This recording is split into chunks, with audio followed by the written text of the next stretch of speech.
आज हम करेंगे कि प्राइमरी की कंस्ट्रेंट को आप यूज कैसे कर सकते हो, हाउ टू अप्लाई प्राइमरी की constraint when you create a table.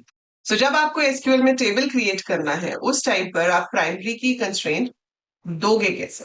ठीक है। प्राइमरी की कंस्ट्रेंट देने के आपके पास दो तरीके हैं। आप इसको टेबल क्रिएट करते टाइम भी दे सकते हो, टेबल बन चुका है तो उसके बाद ऑल्टर टेबल कमांड से भी दे सकते हो।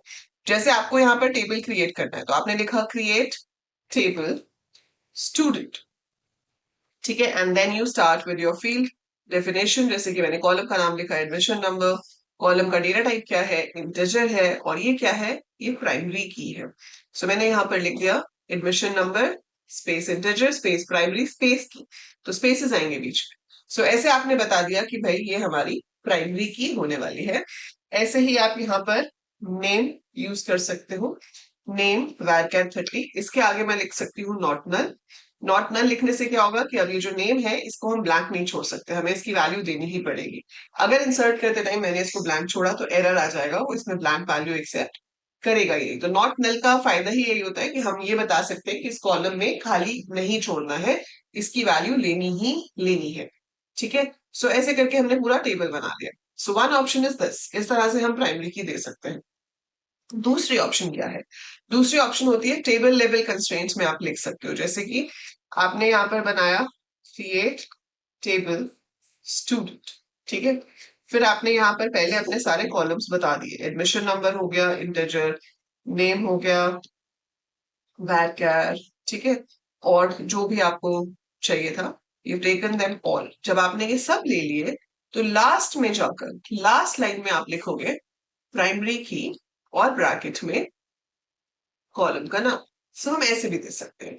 ये तरीका तब भी यूज होता है जब मुझे कॉम्पोजिट की बनानी हो, मतलब जैसे कोई ऐसा टेबल है जिसमें कोई एक कॉलम है ही नहीं जो सीधे सीधे प्राइमरी की बन सकता हो, मुझे दो कॉलम्स को कंबाइन करके प्राइमरी की बनानी पड़ रही है, तो आप यहाँ पर एडमिशन नंबर कॉमा जो भी दूसरा कॉलम है वो साथ में दे दोगे। Combination of those two columns must be unique.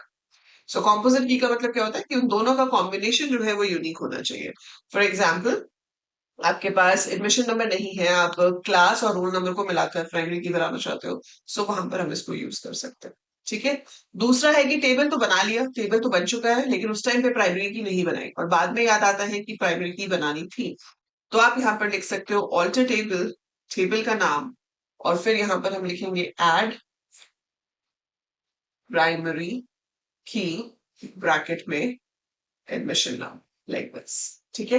अगर हमने टेबल बनाते टाइम किसी भी वजह से प्राइमरी की नहीं दी है, हम बाद में दे सकते हैं with the help of alter table command. Alter table, table का नाम, एड स्पेस प्राइमरी स्पेस की ब्रैकेट में उस कॉलम का नाम जिसे आप प्राइमरी की बनाना चाहते हो।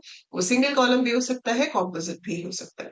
That's how we could be primary की constraint while creating the table. और जिस कॉलम के आगे आपने प्राइमरी की लिखा है उसमें ना तो डुप्लीकेट वैल्यू इंसर्ट हो पाएगी, ना ही आप उसको ब्लैंक छोड़ पाएंगे। ऐसे ही यूनिक और नॉट नल दे सकते हैं, पर वो अपने इंडिविजुअल पर्पस के लिए यूज होते हैं।